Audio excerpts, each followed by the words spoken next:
சேச்சி சேத்தன்மார் அம்மைமார் உங்க எல்லாரையும் காணுனதில் ஒருபாடு சந்தோஷங்கள்.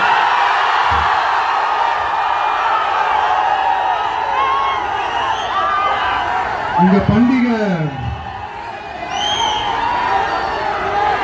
മഹാബലി വരുന്ന ഓണം പോലെ ഈ ദിവസം ഞാൻ സന്തോഷിക്കണം. നന്ദി. அதாவது என்ன சொல்ல வரேன்னா, உங்க ஓணம் பண்டிகையில நீங்க எவ்வளவு சந்தோஷமா இருப்பீங்களோ அதே அளவுக்கு சந்தோஷம் உங்க எல்லாரையும் முகத்தையும் பார்க்கும் போது எனக்கு அவ்வளவு சந்தோஷமா இருக்குங்க. எல்லாருக்கும் கோடான கோடி நன்றிகள்.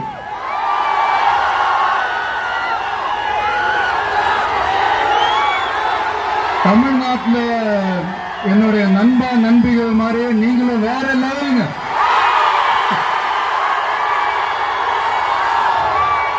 தேங்க்யூ. உங்க அன்புக்கு மறுபடியும் சொல்றேன் கோடான கோடி நன்றிகள். தேங்க்யூ.